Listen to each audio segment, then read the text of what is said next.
Hi everybody! If you don't know me already, my name is Kaylee. I am a gut health nutrition coach. I help people to overcome their chronic gut and digestive issues using the principles of ancestral nutrition as well as some other holistic health principles.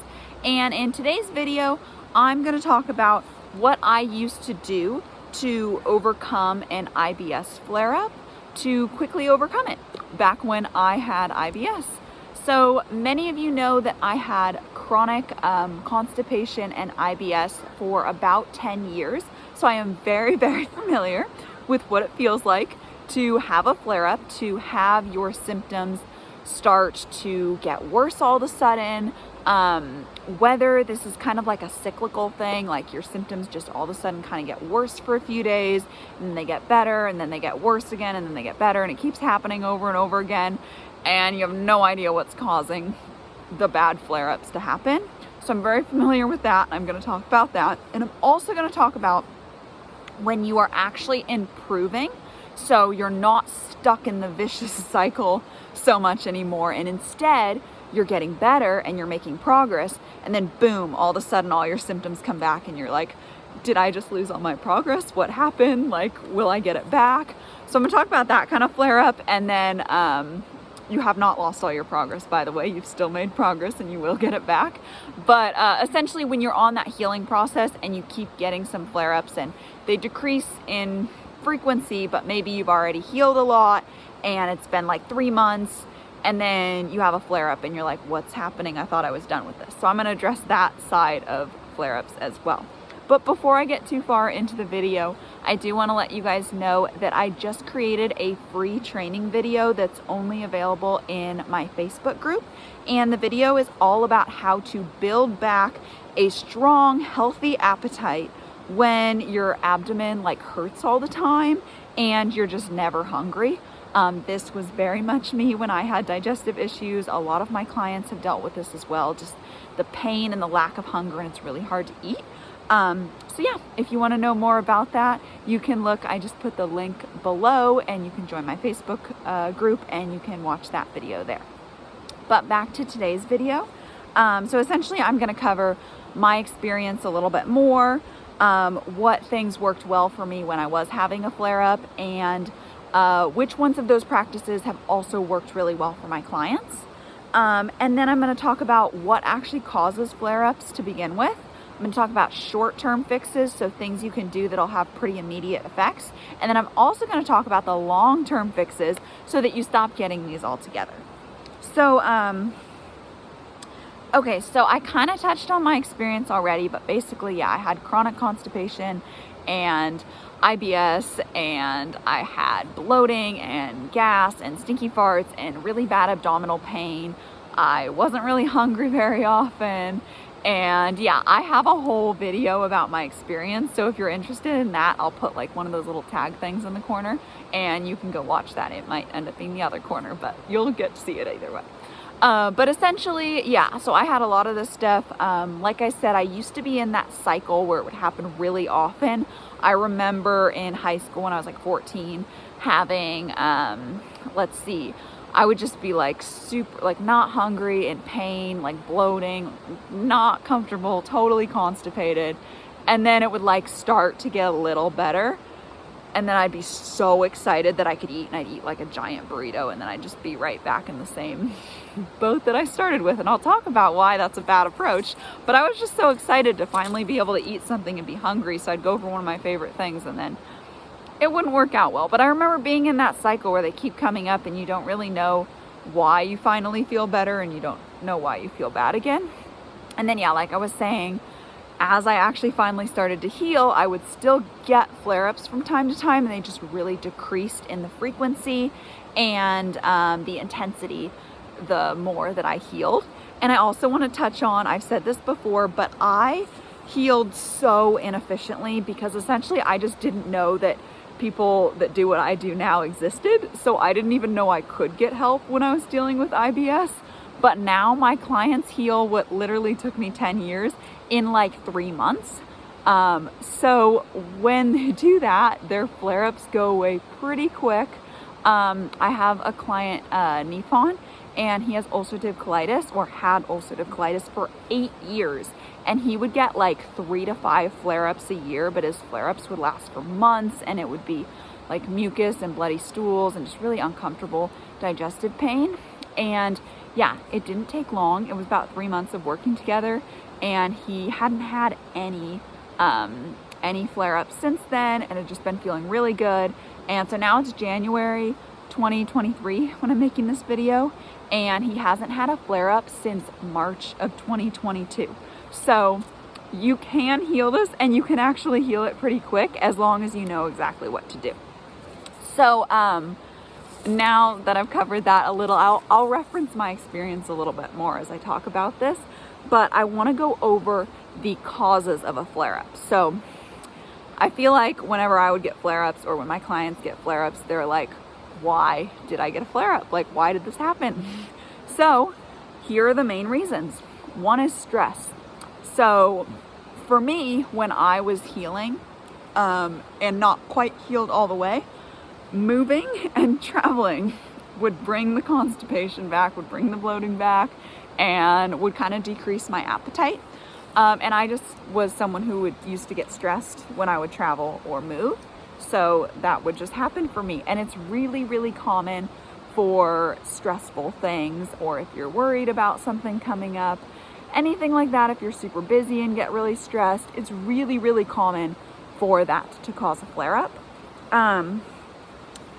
Another one is eating something that's not very healthy, or that your body's just not ready for yet. So you could have already been healing and you're feeling better, and you're like, oh cool, I can finally eat like sourdough toast, or I don't know, something like that, and you have it and you feel like terrible. When you're fully healed, you can absolutely eat sourdough toast. I had some bread the other night and I was totally fine. That would not have been fine a long time ago. So you can absolutely eat these things, but sometimes we underestimate when we're fully healed. So if we try to rush into eating something that our body's just not ready for yet, we can get a flare-up. Like my burrito situation. A burrito is not a very gut-friendly food, and I would just go from not being hungry at all, having a very weak digestion, and then be like, here body, digest this giant burrito that I just ate way too much of, and oh boy, that doesn't work. So yeah, I actually hear this from clients a lot. So I'll hear like, oh, I was doing so well, and then I went out and I ate this one thing, and then my symptoms all came back that night. It was horrible. And it's really common for that to happen, but usually my clients recover pretty quick from that. And they also learn and associate what certain foods will make them feel like more. Before, when you don't really know what's happening and you're not healing and just everything makes you feel bad, there's less of an incentive to not eat certain things that are harmful because you always feel bad. Once you start feeling better, and the certain things that were causing issues before, when those are very clearly making you feel bad, and then the gut healing, nourishing food is making you feel good, you get an even stronger incentive to eat the right foods and to heal even more. And then eventually you can tolerate things that aren't the healthiest in the world every once in a while and be fine. So let's see. The other main cause I wanted to mention was just ignoring your body's signals. Your body is very, very smart, and I think it knows things better than science does, because science is just trying to figure out really a lot of things your body already knows. So like, you know, you can count calories, for example, or count macros, and I did that for years and I found it totally fascinating and I really enjoyed it. But then ultimately, like, it can be an absolutely helpful tool, but your body also knows what you need too. So if you really start listening to your body's cues, like now I don't worry if I get the exact amount of calories I want, because my body tells me when I'm hungry and when I'm full, and I just eat to that, and then I maintain my weight and I feel energized. So your body's really smart. It tells you what you need if you listen, and if you're healthy and balanced enough, what it's telling you and your cravings and all that is going to help bring you further into balance or maintain balance. So say you're really tired and you ignore that and you stay up late and you don't get a lot of sleep. that could negatively impact your gut. That just negatively impacts your health. If you feel like, oh, I've been sitting around a lot and I really need to move, and you don't move your body, that could worsen your constipation. If you feel like, I'm so full, but I'm going to keep eating more, that can wreak havoc on your digestive system. Let's see. I think that's pretty good examples. What was I going to say? Oh, if you feel like a nourishing bowl of soup with like chicken and veggies in it sounds amazing and just what I need. But then say you're at a restaurant and they have that, and they also have like a sandwich, and you're like, oh, but I love sandwiches, so I'm going to get the sandwich even though it doesn't feel like it's going to sit well. That could cause a flare-up. That could cause symptoms, you know? So it's really important to tune into your body, because it will tell you a lot of things that are very valuable. So, let's see, what did I want to say now? So I wanted to talk about some of the like shorter term fixes you can do when you are having a flare-up. So basically I want to summarize this as reverting to old habits, but I want to specify these are good habits. So reverting back to those habits you had when things were going well, or you might need to establish these if you don't have them yet. But with time, you will narrow these down more and more, and I'm going to go over just kind of the main ones. So one is, it's really, really important that you have relaxed time in the morning to have a bowel movement. Now, there can be some variation. You might be someone that it just does not work in your schedule and you have no problem at all going in the afternoon when you get home from work. So if that works for you, go for it. But most people do best having a bowel movement in the morning. I don't know why. It just seems to happen that way. And a very big cause for constipation that's not talked about a lot is feeling too rushed in the morning and never really feeling like you have an opportunity to go. Your body has to be relaxed for the sphincter of your anus pretty much to open up enough for you to have a bowel movement. So it's really important that you have relaxed time to be able to go. This actually made a huge difference for me in my own journey when I was in high school and I had to rush out the door in the morning, or at one point I was waking up at like 5:30 going to work out and then going to school. It was very rushed and I just didn't really have relaxed time to go. And when I got to college and had a little bit later classes and more flexibility, that was one thing that actually helped me a lot to be able to start going regularly. So that's one thing. Another shorter term fix is just eating a really gut healing diet. So, lots of animal foods, cooked veggies, minimizing nuts, seeds, grains, legumes, cutting out processed food, alcohol, sugar, stuff like that, including lots of fermented foods, prioritizing warm foods, cooked foods. Plenty of fruit is good too, dairy, all that kind of stuff. So eating a really gut friendly diet. Also exercising and moving your body. Movement of your body helps movement of your digestive system. So especially if you're prone to constipation, exercising is really, really helpful there. And it also just helps your digestive system feel better. It can increase your appetite. And a lot of times you struggle with your appetite when you struggle with digestive issues. So then, let's see, you really want to just tune into your body like I was talking before and see what you need. So I want to give an example. I was talking about before when I was healing my gut, but I wasn't all the way healed. Whenever I would travel or move, which was kind of a lot in that time period, by traveling, I would just go to see my family. It can kind of disrupt your routine a little bit. And basically this is what I would do. So I knew that I had to eat a certain way and I could have a little bit of flexibility, but not too much or it would throw me off. So I would kind of plan ahead of time. I would see, for me, when I was visiting my parents, like if they had foods I wanted, I would tell my mom what foods I wanted beforehand, and I would go to the store and buy anything else I wanted. So I always had like breakfasts and lunches that would work for me. And then I love cooking, so I would always be planning dinners with my parents, and they eat pretty healthy, so it wasn't too hard, but just kind of planning things that I knew would work for me. So one thing is like, my family loves veggies, and at the time, too many veggies would really bloat me and make me feel gassy and full and uncomfortable. So one thing I just had to be aware of was not overdoing the veggies, because they would serve a lot when we would eat. Now I can tolerate them a lot better, but yeah, at the time that was something I had to be aware of. Also, it was really important for me to still get all my workouts in, so I would either use weights at my parents' house, or I would go to the gym.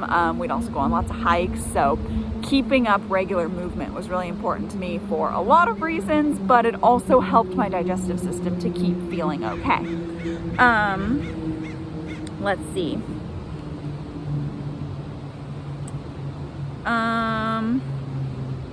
I mean, I was traveling, so it was pretty easy to have relaxed time to have a bowel movement in the morning, like I mentioned already. Let's see.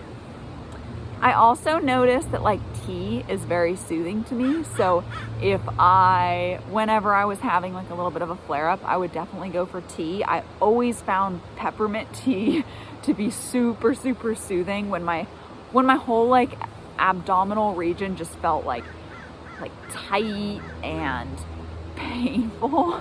I would go for peppermint tea. That felt really nice. And I also just know myself personally, I hate having any kind of like waistband or tight clothing like on my stomach region. It just immediately makes my intestines hurt. Even now when I'm healed, like if I put on a pair of pants too tight, my like abdomen will start hurting. So I just know that I have to have like loosen up clothes when I travel as well, and particularly when I'm eating. Yeah, let's see. Oh, also I want to mention, like, don't overthink it when you're having a flare up. Yeah, these few things, like really making sure you're eating healthy, assess, did I eat too much?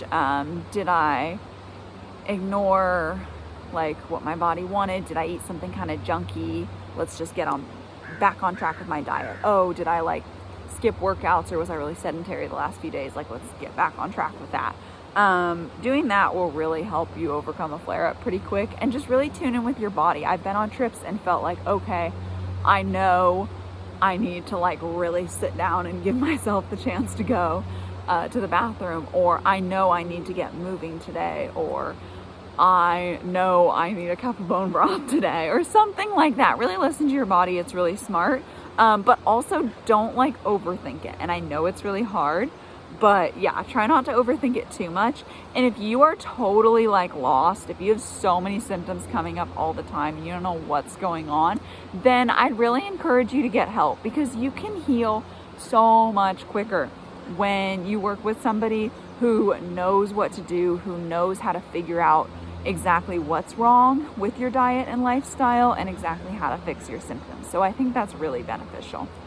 And that brings me to the long-term solution for your flare-ups, and that's to heal your issues at the root cause and to heal your gut. Short-term were things like, make sure your diet's right, make sure you're exercising, make sure you have time to go to the bathroom, drink some tea, that can be soothing. But long-term is like really getting down to the root cause, which can vary a lot based on what you're dealing with. It can be stress, it can be diet related, it can be too much toxins, so many different possibilities. It can be nutrient deficiencies. There's a lot that can go on there. So I would encourage you to get really clear, and if you don't know how to do that, you can reach out to me. I always leave, you can reach out to me. You can reach out to anyone really, but get help if you need the help on figuring out what the root cause of your issues are. Work on healing your gut with a good diet, managing stress, all that kind of stuff I talk about all the time. And that will help you to not have the flare-ups in the long run. Yeah. So I hope this was helpful. I just remember that really discouraging feeling when things would get really bad, and ultimately what helped me was really narrowing down what would heal me, narrowing down my diet, and learning my personal few little things that help, like not eating too much, having tea with my meal, things like that. So yeah, I hope that was helpful for you, and don't forget If you are interested in that Facebook training, again, it's on how to build back a strong, healthy appetite when your abdomen hurts and you're never hungry. So it ties into what I was talking about here. So basically, I'm going to go on to talk a little bit more specifically on building up your appetite in that video. So if you're interested in that training, it is only available in my Facebook group, and I will link that down below so you can go check it out if you want to. And yeah, thank you for watching this video. Again, I hope you found it helpful. If you did like it, go ahead and like it. Give me a comment below, subscribe, share it with someone that you think would find it helpful. Anything like that helps me out a lot, and I really appreciate it. So yeah, I will talk to you soon.